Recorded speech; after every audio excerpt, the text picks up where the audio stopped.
What's up guys, welcome back to Fancy Goldfish Fanatics. Today we're going to be taking a look at Matt's Top View Ranchu system. So make sure you stay tuned to find out more.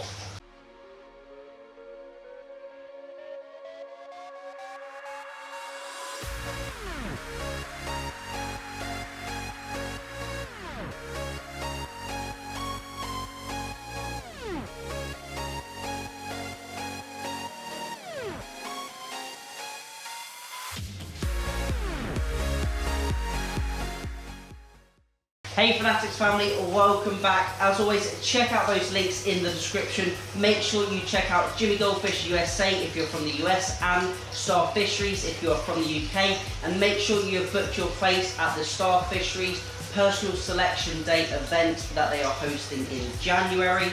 So without further ado, I'm going to get straight into this video and show you Matt's setup. Now for those subscribers that have already seen this setup and Matt's outdoor setup that he usually runs in the summer, it's got a big backy shower on it, a nice internal pump, and then it holds around 500 to 600 litres in this large metal barrel. So now we're going to have a look at his indoor setup. This is where he keeps his Ranchu over the winter period to keep them nice and warm so they don't get too cold. They are very lucky, pampered fish. So they come from that outdoor system into this indoor system.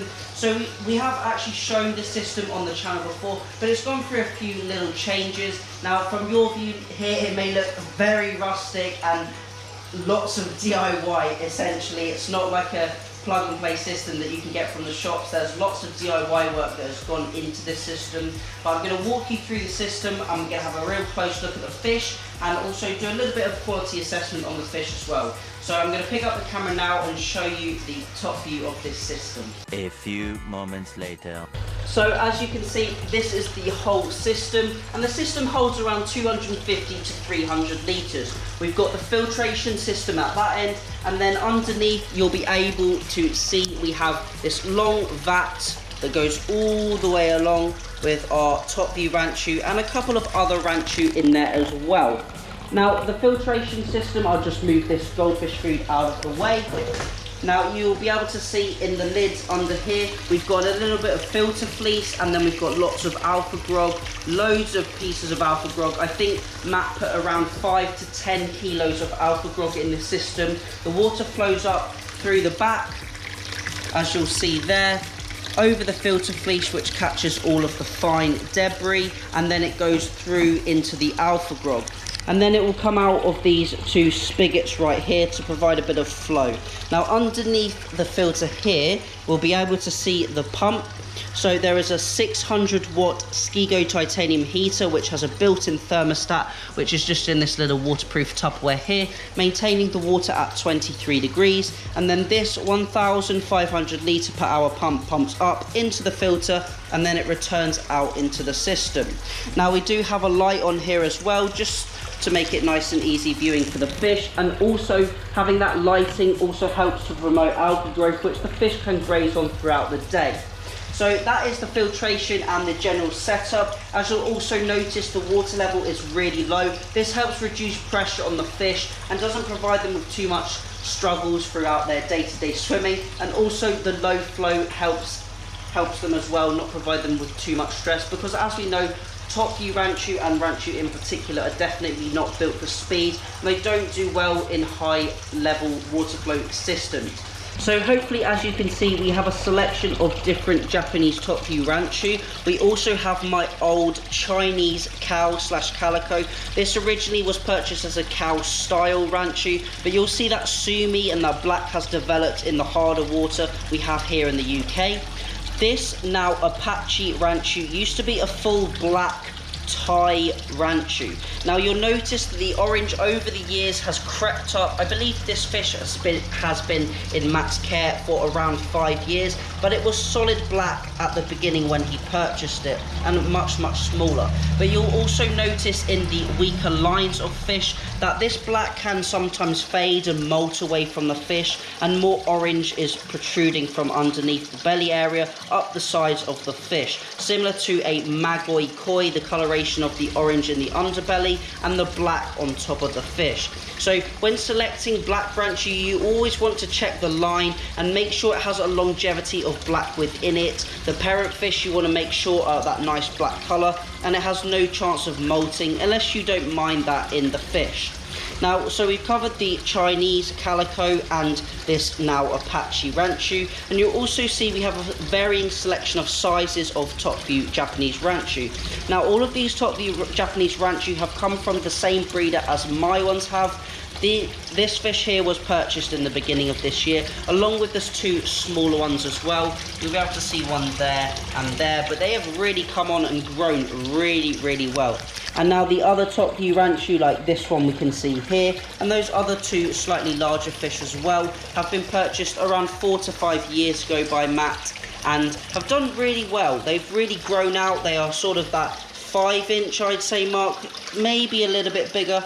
And these are the two fish that were actually purchased this year at much smaller fish, and they've really grown on very well in this system throughout winter and in his summer pond as well.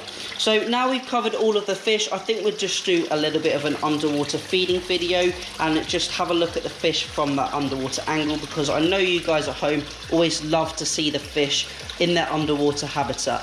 So I'm going to get that on the screen now for you, and we can talk a little bit more about these fish in particular.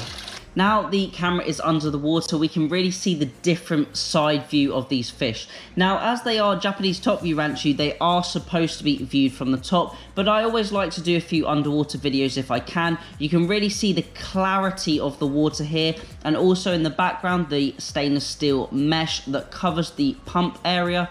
Now I'm just giving them a mix of food. Matt feeds a mix of pellet, bloodworm and his homemade gel food, which I have previously done a video on. Now, a lot of people, especially top view Ranchu keepers, may leave their Ranchu outside all year round because they can cope with the winter. However, Matt likes to bring his fish in, lower the temperature so they're not kept in summer water conditions, but keep them at around the 16 to 18 degree mark. Now this helps fish to have a winter period, but it also helps the other two Ranchu, the Apache Ranchu and the Chinese Ranchu, have a period where they do not get too cold. Matt previously had another Chinese Ranchu which was from me for around a year mark. However, unfortunately he lost it this year because the summer temperature fluctuations quite often in the night periods, and that temperature would drop right down, and he said that he noticed the fish would become really inactive, especially when the water got below 16 degrees, and the fish would stop swimming altogether, would stop feeding. Then as the temperature rose up, especially in the daytimes in the summer heat, that fish would become more active again. And he said over a few weeks the fish got worse as the temperature slowed down. He tried to bring it inside early before all the others, but unfortunately it didn't make it. After a couple of weeks it succumbed to potentially an internal bacterial problem. So I would say keeping your fish over winter indoors if you can is really good, and obviously you can get to see them as well like Matt can in the warmth of your home or your garage or whatever setup you have. And that is the reason that he does bring these fish in. He gives them a nice summer outdoors, lots of natural sunlight and 24 to 26 degrees, and then brings them back in where they can overwinter inside with slightly lower temperatures. So thank you all for watching. I hope you really enjoyed this episode. Thought it was really interesting to see a completely different system than you would normally see from the majority of hobbyists around the UK. If you have enjoyed this, let me know in that comment section down below. And if you want to have your system or your fish featured on the channel, you can send me an email at fancygoldfishfanatics@gmail.com, and I'll do my best to get your fish on the channel in our Rate My Tank series or our Tank Tour series. So as always, thank you all for watching. Remember to keep those water changes up, and happy fish keeping.